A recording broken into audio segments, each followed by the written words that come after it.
নমস্কার।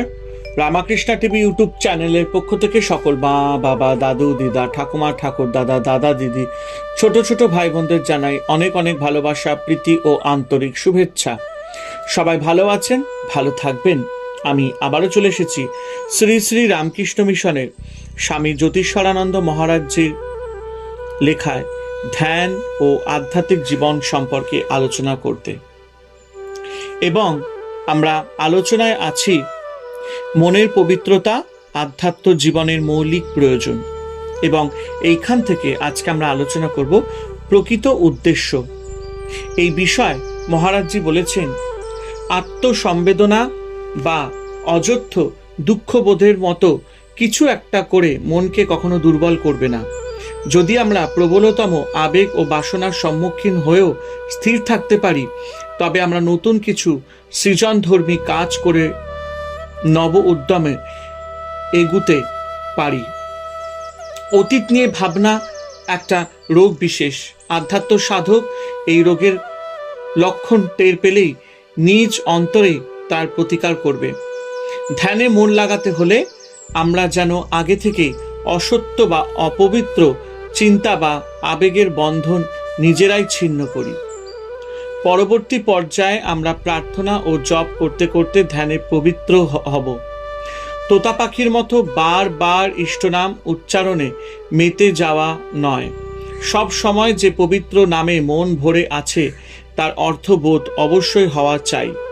প্রার্থনা ও জপ নিয়মিতভাবে করা হলে এক নতুন সমন্বয় ভাব এসে আমাদের চিন্তা, অনুভূতি ও আকাঙ্ক্ষাকে শুদ্ধ করে তোলে। প্রকৃত ধ্যানের দিকেও একটি বড় পদক্ষেপ। আমাদের গুরু স্বামী ব্রহ্মানন্দের কথা শুনুন।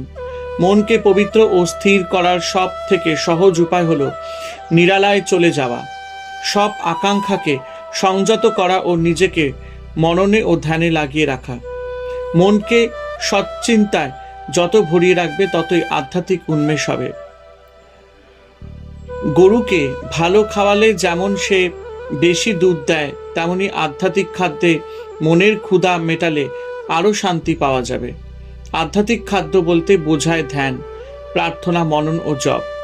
মনকে স্থির করার আর এক উপায় হলো তাকে ঘুরে বেড়াতে দিয়ে তার বেড়ানোর উপর নজর রাখা। খানিক বাদে মনই ক্লান্ত হয়ে ফিরে এসে দেখবে ঈশ্বরেই শান্তি।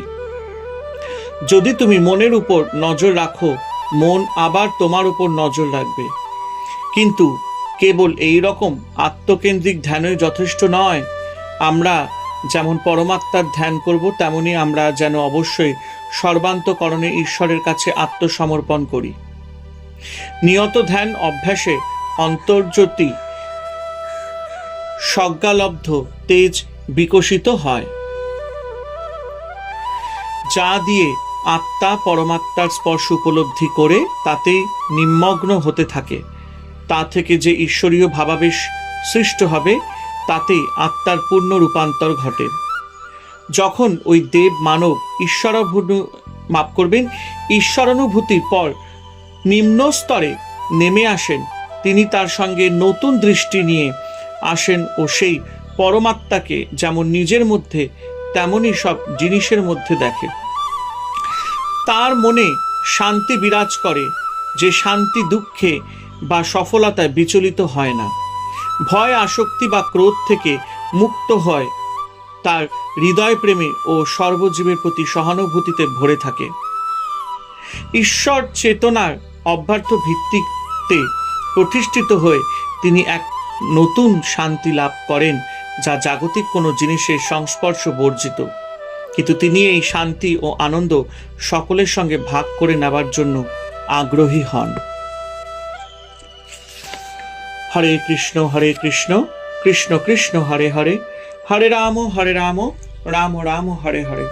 জয় শিব শম্ভু, জয় দেবী দুর্গা দুর্গতি নাশিনী, জয় মা কালী। ওম নমো ভগবতে বাসুদেবায় নমঃ, ওম নমো ভগবতে বাসুদেবায় নমঃ।